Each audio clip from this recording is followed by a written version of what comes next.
En el video de hoy hablaremos de Michael Rockefeller, la historia del heredero más famoso de su época que desapareció en una tierra de caníbales y al parecer se lo comieron.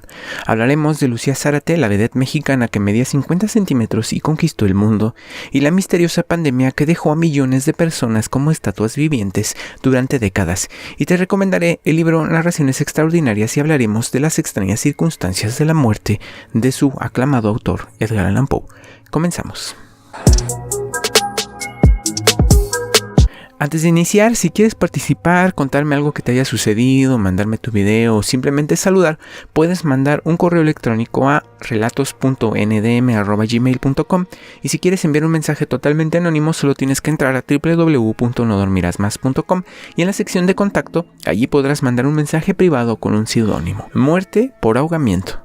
Eso fue el diagnóstico oficial que resolvería el misterio de la desaparición de Michael Rockefeller, hijo del gobernador del estado de Nueva York, Nelson Rockefeller, y antropólogo, graduado en Historia y Economía en la Universidad de Harvard. Sin embargo, muchos aseguran que en realidad fue devorado por caníbales. Aquí te cuento un poco de la historia de este personaje.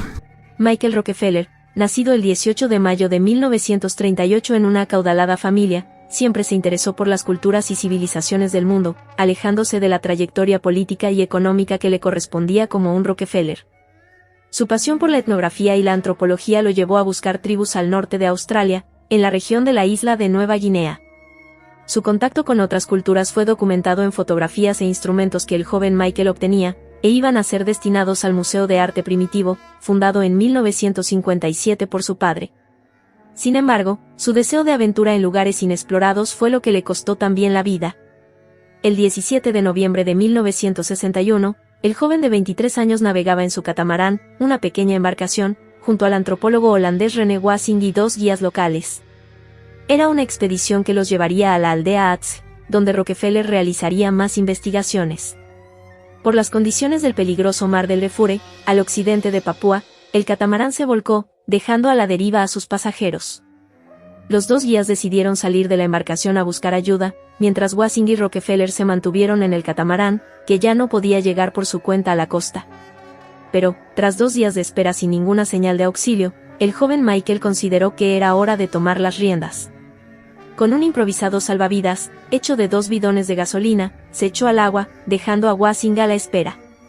Tan solo horas después, el holandés fue rescatado por los 2 guías que regresaron con ayuda, y aunque buscaron a Michael Rockefeller, su cuerpo no apareció por ningún lado. Las principales teorías establecían que lo más probable era que el joven se hubiera ahogado en su trayecto a la costa, o hubiera sucumbido ante algún tiburón o cocodrilo que rumiara por las aguas.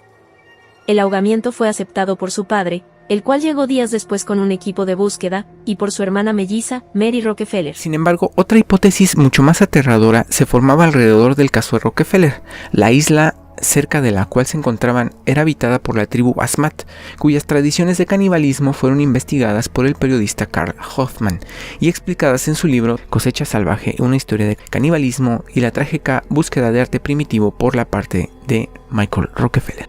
La historia de los Asmat está cargada de violencia. Sus prácticas caníbales tenían motivos religiosos, y una de sus tradiciones más sagradas era el equilibrio de la tribu. Años antes, hombres holandeses habían asesinado a miembros de la tribu Asmat, por lo que el asesinato de Michael era para ellos una merecida venganza. En su libro, Hoffman recoge el testimonio de Tobias Schneebum, un antropólogo que había convivido con la tribu, y él comenta que varios miembros de la tribu le confesaron haberse comido a Michael Rockefeller, después de que el joven náufrago hubiera aparecido en su playa.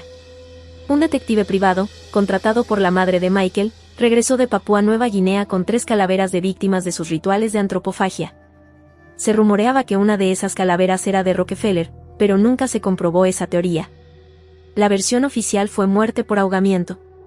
Las fotografías y los artículos obtenidos por Michael Rockefeller pasaron a ser expuestos en el Museo de Arte Metropolitano de Nueva York en 1974, una vez que el Museo de Arte Primitivo cerró.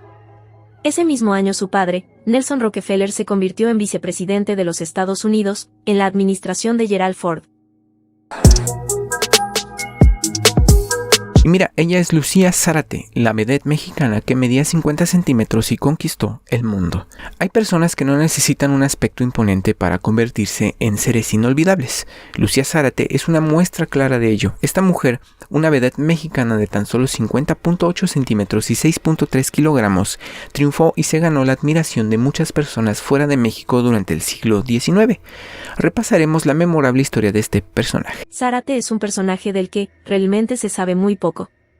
Nació en lo que hoy es el municipio de Úrsulo Galván, Veracruz, el 2 de enero de 1864.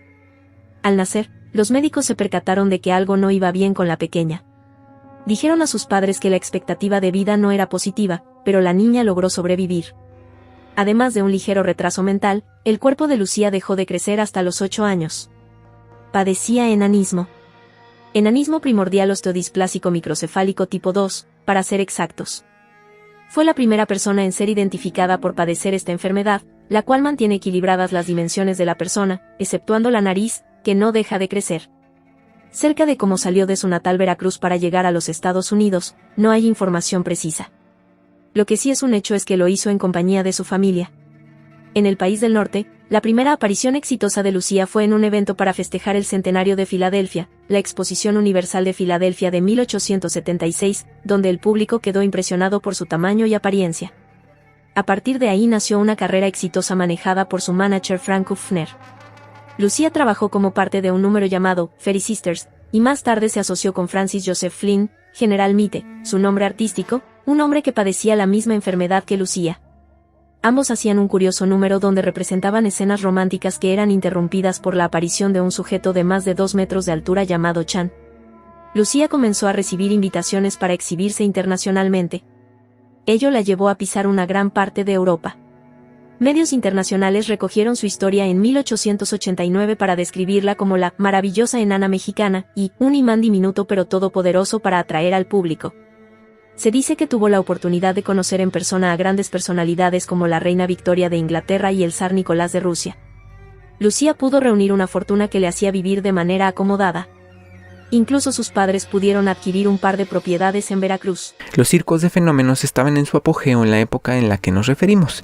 Personas con malformaciones congénitas que se exhibían sin pudor alguno por parte de empresarios que se enriquecían gracias a ellos.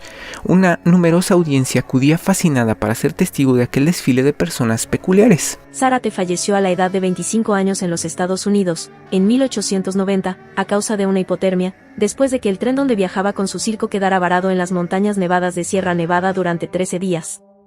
Viajaba en compañía de su familia. Al congelamiento también hay que sumar problemas intestinales por comer lo único que había a bordo del tren, carne enlatada, alimento que no era el más adecuado para la frágil constitución de la joven. Lucía entró en vida en el libro Guinness de los récords como el adulto más ligero registrado, con un peso de solo 2.1 kilogramos a la edad de 17 años, certificado mucho por expertos de la Universidad de Oxford, quienes después de tomar medidas de la vedette afirmaron que jamás habían visto algo así. Y mira, la misteriosa pandemia que dejó a millones de personas como estatuas vivientes durante décadas. En la década de 1920 una extraña epidemia se cobró la vida de alrededor de 1 millón de personas y dejó a otros casi 4 millones más en lo que parecía ser un estado catatónico durante décadas, incapaces de hablar o moverse independientemente. Eran como estatuas vivientes. ¿Te imaginas el terror de estar encerrado en tu propio cuerpo? Los pacientes se quedaron así durante décadas hasta que, a finales de la década de 1960, un experto médico los despertó.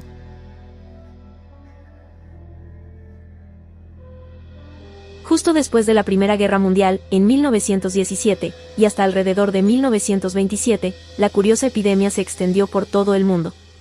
Su origen era un misterio, pero se trataba de una enfermedad que atacaba el cerebro, dejando a sus víctimas sin palabras y sin movimiento voluntario.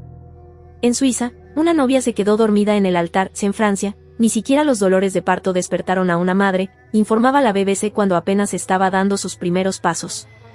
El conjunto de síntomas había sido descrito varias veces en el pasado, incluso por Hipócrates, el gran médico de la antigua Grecia, que lo denominó letargus, y lo detalló diciendo: fiebre, temblor, gran debilidad física con conservación de la inteligencia, que afecta a individuos mayores de 25 años, sobre todo en épocas frías y que puede generar la muerte por pulmonías terminales. En el albor del siglo XX y también de la neurología como disciplina científica, la enfermedad recibió el nombre de encefalitis letárgica o enfermedad del sueño, y quien escribió el manuscrito más preciso sobre ella fue el austríaco Constantin von Economo. Desde Navidad, hemos tenido la oportunidad de observar una serie de casos en la clínica de psiquiatría que no satisfacen los criterios de nuestros diagnósticos habituales. A pesar de ello, muestran una similitud en la forma de inicio y su sintomatología que nos fuerzan a agruparlos en una sola entidad clínica, escribió el médico. Quienes sobrevivieron quedaron congelados en el tiempo, atrapados en cuerpos casi sin vida durante años.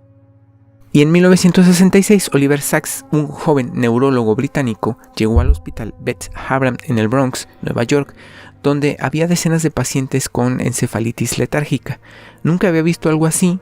Tantos de esos extraños pacientes inmóviles, a veces aparentemente congelados, en posiciones raras, y uno se preguntaba, ¿qué está pasando? Sacks comenzó a observar a sus nuevos pacientes y notó que había signos de conciencia, particularmente cuando una ayudante en el hospital tocaba el piano para los residentes. Pero esta cura no funcionó, por lo que muchos pacientes seguían sufriendo de este mal.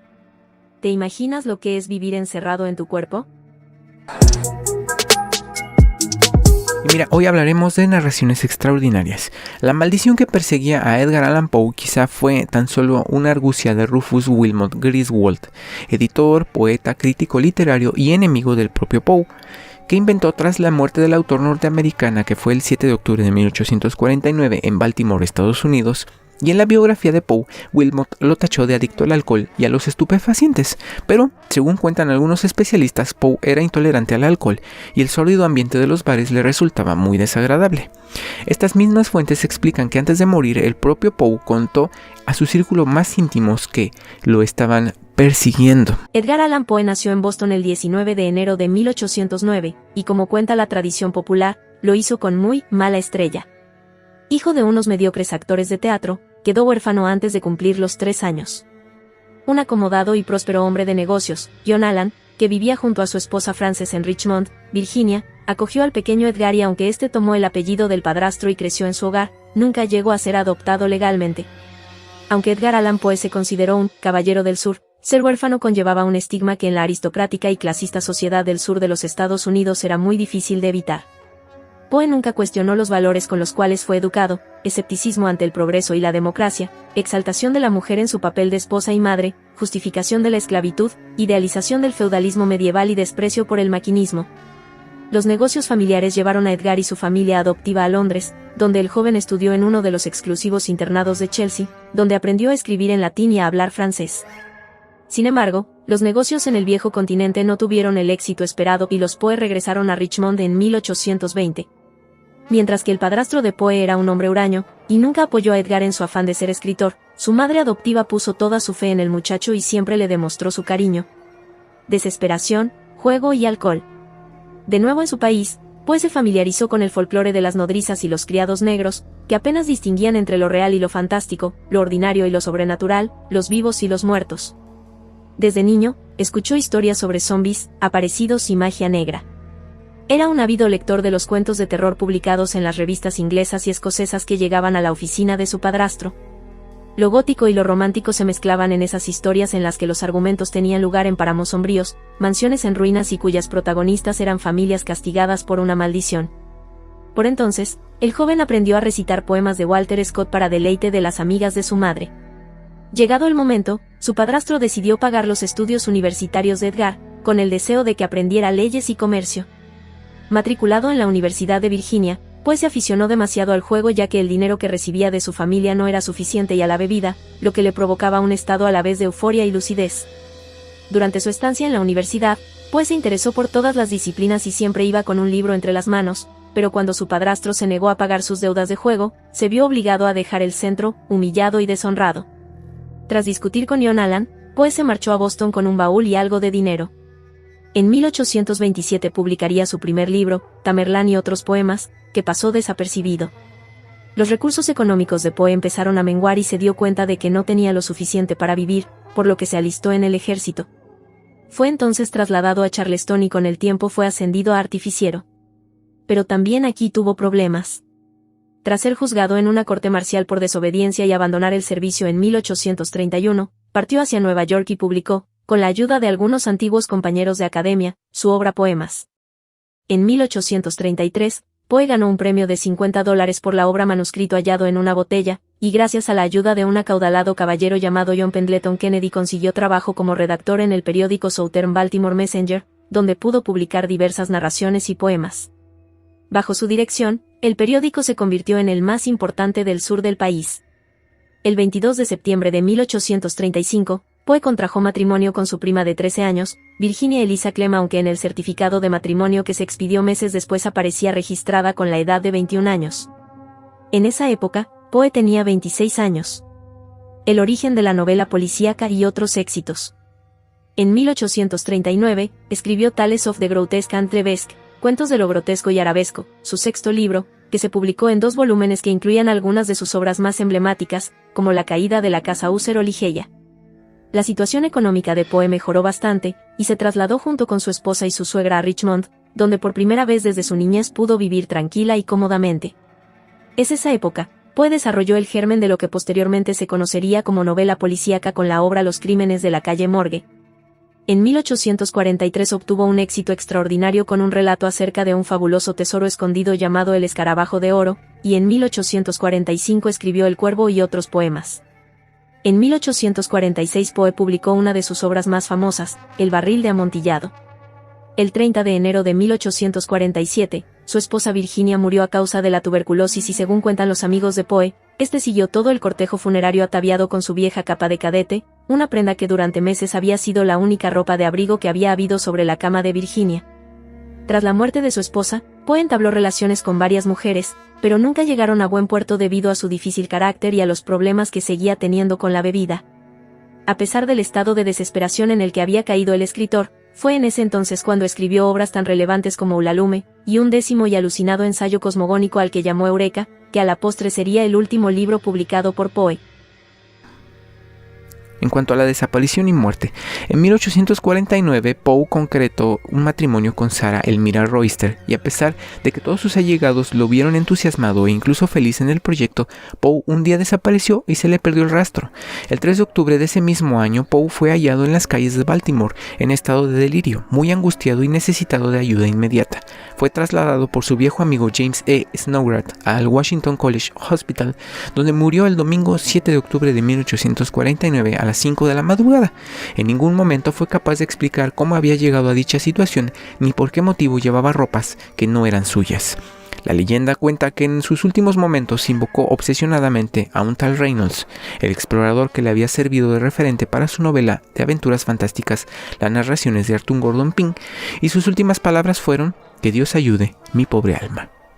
Tanto los informes médicos como el certificado de defunción se perdieron, y los periódicos de la época dijeron que la muerte del genio del misterio se debió a una congestión, a una inflamación cerebral. Con este eufemismo se solía encubrir en la época los fallecimientos por motivos más o menos avergonzantes, como era el caso del alcoholismo. Sin lugar a dudas, uno de los mejores autores de misterio y de terror, que incluso su propia muerte se convirtió en un misterio. Muchísimas gracias por este video. Te recuerdo que las historias de terror clásicas donde te narro hechos escalofriantes y aterradores continuarán. La idea, como les decía en la vez pasada, es que esto sea nuestro podcast de terror y que poco a poco vayamos participando todos los que formamos parte de esta comunidad fanática del terror. Si te gustaría participar, envíame un correo sin miedo a relatos.ndm@gmail.com o entra a www.nodormirasmas.com y en la sección de contacto allí puedes mandarme un mensaje totalmente anónimo. Déjame saber qué opinas de todo lo que platicamos hoy en la caja de comentarios. Hasta la próxima. Yo soy Alex Ruiz, esto es No Dormirás Más. Que pases buenas noches y que duermas bien, si puedes.